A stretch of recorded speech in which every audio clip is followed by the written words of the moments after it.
morning to all of you. Students, today there is another method to find x and y from given two equations. That's name is equations reducible to simultaneous linear equations. See how can you find x and y from the given equations.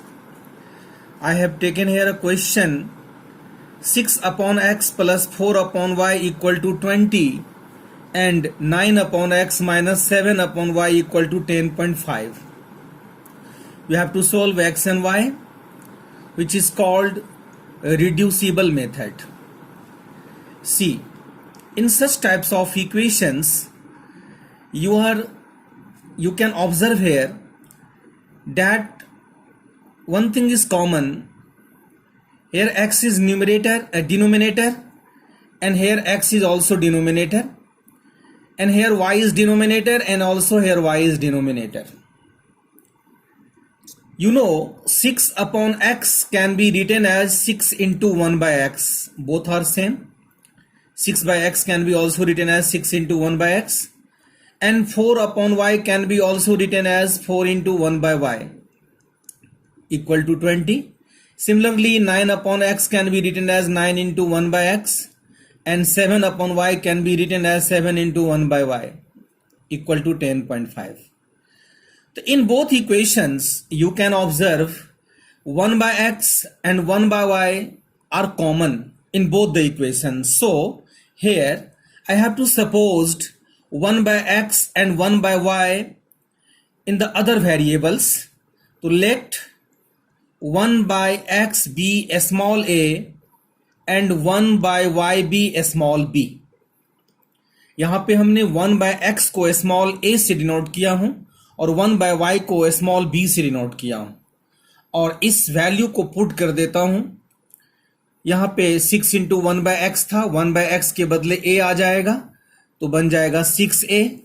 यहाँ पे 4 into 1 by y था, 1 by y के बदले b आ जाएगा तो 4b equal to 20. This is third equation because this was first, this was second, and this one is third. Now a new equation will be also 9 into 1 by x can be written as 9a, and 7 into 1 by y can be written as 7b equal to 10.5. This is fourth equation.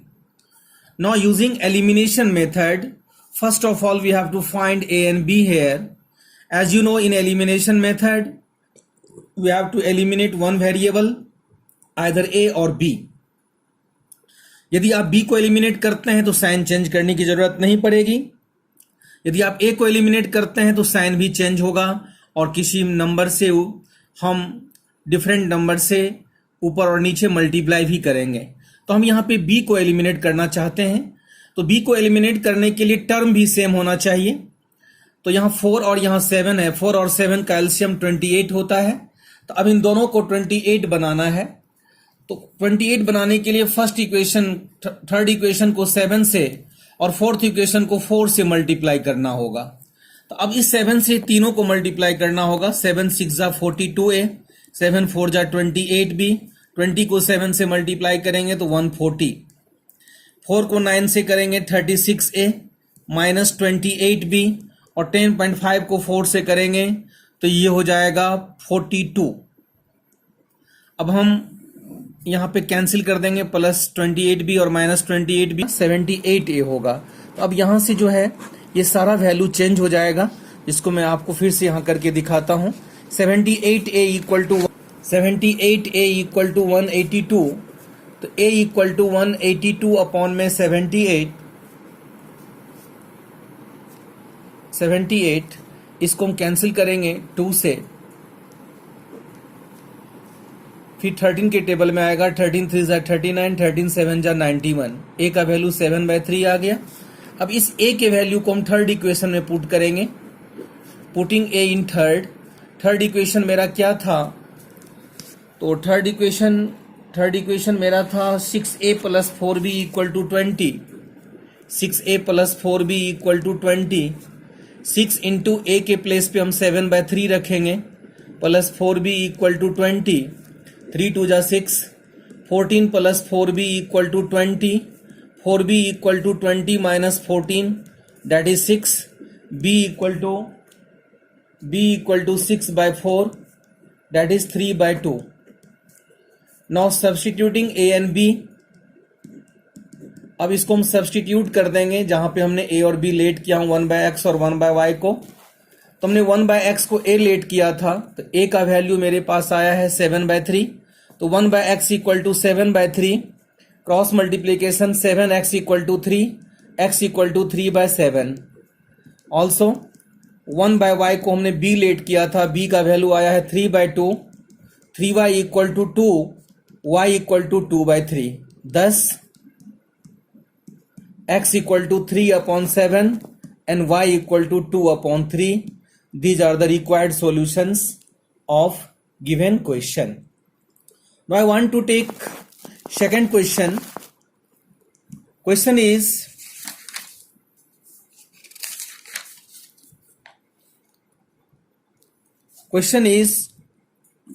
2 upon x plus 3 upon y equal to 10 and 3 upon x plus 2 upon y equal to 15.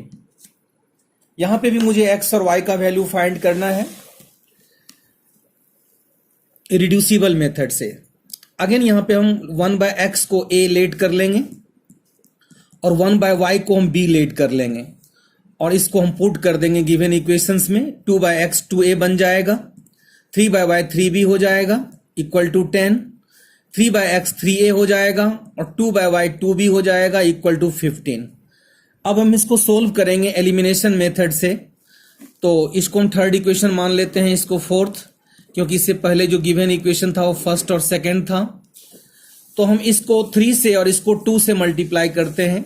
Third equation को 3 से और fourth equation को 2 से. 3 2 जा 6a plus 9b equal to 30, 6a plus 4b equal to 30. अब यहां sign change करेंगे हम, माइनस माइनस माइनस, ये और ये कैंसिल, 9b में से 4b माइनस करेंगे 5b, इधर 0, तो b का वैल्यू 0 आ गया. अब हम इस b का वैल्यू पुट करेंगे थर्ड इक्वेशन में. पुटिंग b इन थर्ड इक्वेशन मेरा है 2a plus 3b equal to 10. हमारा b का वैल्यू 0 आया है तो 2a plus 0 equal to 10, a equal to 10 by 2 that is 5. अब हम इस a और b को सब्स्टिट्यूट करेंगे जहां पे हमने लेट किया था. सब्स्टिट्यूटिंग a and b, तो हमने 1 by x को a लेट किया था, a का वैल्यू आया है मेरा 5, by cross multiplication 5x equal to 1, x equal to 1 by 5, और 1 by y को b लेट किया था, b का वैल्यू 0 आया है तो y equal to 0. thus x equal to 1 by 5 and y equal to 0. These are the required solutions and method is a reducible method. Now students, here I have taken a new question and that is very important question, and also this is different question.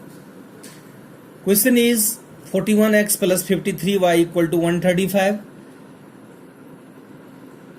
and 53x plus 41y, 53x plus 41y equal to 147.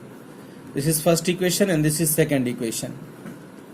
अब हम इतने बड़े बड़े equations को कैसे solve करेंगे? तो इस टाइप का क्वेश्चंस आता है एग्जाम में. तो इसका एक मेथड है, बहुत ही इंपॉर्टेंट मेथड है. आप इस मेथड को फॉलो कीजिए, बहुत इजी लगेगा आपको. मेथड क्या है इसमें कि ऐसे क्वेश्चंस जब इक्वेशंस बहुत बड़ा हो तो उस केस में हम वहां पे क्या करेंगे, एक बार दोनों इक्वेशंस को ऐड कर देंगे और एक बार एक इक्वेशन को दूसरे से माइनस करेंगे. उसके बाद जो न्यू इक्वेशंस आएगा वो बड़ा सिंपल होगा, जिसको फिर एलिमिनेशन से हम सोल्व करेंगे. तो लिखेंगे हम इसके सॉल्यूशन में कि एडिंग फर्स्ट एंड सेकंड, पहले एडिंग फर्स्ट एंड सेकंड. तो आपको पता है इक्वेशंस को ऐड करने का रूल है, एलएचएस को एलएचएस में और आरएचएस को आरएचएस में ऐड करते हैं. तो 41x प्लस 53y ये एलएचएस है फर्स्ट इक्वेशन का. फिर सेकंड इक्वेशंस का एलएचएस है 53x plus 41y. Equal to 135 plus 147। 41x में 53x को ऐड करेंगे हम लाइक और लाइक टर्म्स को, 94x होगा। 53 में 41 को ऐड करेंगे 94y होगा, और उधर दोनों को ऐड करेंगे तो 282 होगा, 272। 7 प्लस 5 12, 4 प्लस 3 7 प्लस 1 8, 282। तो ये यहाँ पे हम 94 को कॉमन ले लेंगे, हम 94 को कॉमन ले लेंगे, इधर भी 282 में 94 को कॉमन लेंगे तो 94 इंटू 3, 94 कैंसिल हो जाएगा, तो x plus y equal to 3। ये मेरा थर्ड इक्वेशन हो गया। ये इक्वेशन कैसे आया? जब हमने दोनों को ऐड किया तब। अब सब्ट्रैक्टिंग फर्स्ट फ्रॉम सेकंड। अब हम फर्स्ट को सेकंड से माइनस करेंगे, फर्स्ट इक्वेशन को सेकंड इक्वेशन से माइनस करेंगे, तो फिर मेरे पास एक नया इक्वेशन होगा जो बहुत सिंपल होगा। तो सेकंड इक्वेशन के एलएचएस को पहले रखेंगे हम, माइनस 41x माइनस 53y, ये फर्स्ट इक्वेशन का एलएचएस है। फिर सेकंड इक्वेशन का आरएचएस 147 और फर्स्ट इक्वेशन का आरएचएस 135। 53x में से 41 को माइनस करेंगे 12x होगा, 41y में से 53y को माइनस करेंगे माइनस 12y होगा, और 147 में से 135 को माइनस करेंगे तो 12 होगा। 12 कॉमन ले लेंगे हम, तो x minus y equal to 12/12 1, x minus y equal to 1। This is fourth equation. Now from third and fourth, अब हम इक्वेशन थर्ड एंड फोर्थ को लेके आगे बढ़ेंगे। x plus y equal to 3 और x minus y equal to 1। इसको हम elimination से सोल्व करेंगे। यहां पे किसी नंबर से मल्टीप्लाई करने की जरूरत नहीं है और न ही मुझे साइन चेंज करने की जरूरत है। Plus y minus y cancel, x प्लस x 2x, 2x equal to 4, x equal to 4/2 that is 2। Putting x in equation third, x को हम थर्ड इक्वेशन में पुट करेंगे। Third equation is x plus y equal to 3, x का value 2 है तो 2 plus y equal to 3, तो y equal to 3 minus 2 that is 1। thus x equal to 2 and y equal to 1। Again try to understand this question कि जब equations में number बहुत बड़ा हो तो वहां पे दिमाग में आप सेव कर लीजिएगा कि वहां पे एडिंग और सब्ट्रैक्टिंग मेथड चलेगा। एक बार दोनों इक्वेशन को ऐड कर दिए तो वहां से एक सिंपल इक्वेशन आ जाएगा। एडिंग में ध्यान रखना है, एलएचएस को एलएचएस में और आरएचएस को आरएचएस में ऐड करेंगे। फिर सब्ट्रैक्टिंग करेंगे हम, जो बड़ा इक्वेशन है उसमें से छोटी इक्वेशन को माइनस करेंगे। तो फर्स्ट इक्वेशन को सेकंड इक्वेशन से माइनस किया, तो सेकंड इक्वेशन से माइनस करने का मतलब है कि सेकंड इक्वेशन को हम पहले रखेंगे, फर्स्ट इक्वेशन को बाद में रखेंगे। तो यहां पे बाद में रखा, दोनों का साइन चेंज हो गया, माइनस में हो गया। इधर भी मैंने सेकंड इक्वेशन के आरएचएस को पहले रखा और फर्स्ट इक्वेशन के आरएचएस को बाद में रखा, माइनस कर दिया। तो इसे सोल्व करने के बाद, कॉमन लेने के बाद एक फोर्थ इक्वेशन बना जो बड़ा सिंपल है, x minus y equal to 1। अब हम इक्वेशन थर्ड और फोर्थ को आगे लेके चले और इन दोनों को एलिमिनेशन मेथड से सोल्व किए। न तो यहाँ पे मुझे मल्टीप्लाई करना पड़ा चूंकि टर्म सेम था, और न ही यहाँ पे हमको साइन चेंज करना पड़ा चूंकि ऑलरेडी एक प्लस था और एक माइनस था। जब मैंने इसको इवैल्यूएट किया एलिमिनेशन मेथड से तो मेरे पास x का वैल्यू 2 आया और y का वैल्यू 1 आया। thus x equal to 2 and y equal to 1 is the required solution of this equation. So I want to finish today's class. In next class I will proceed from here, and today's homework is solve exercise 3.3, 3.4 and 3.5.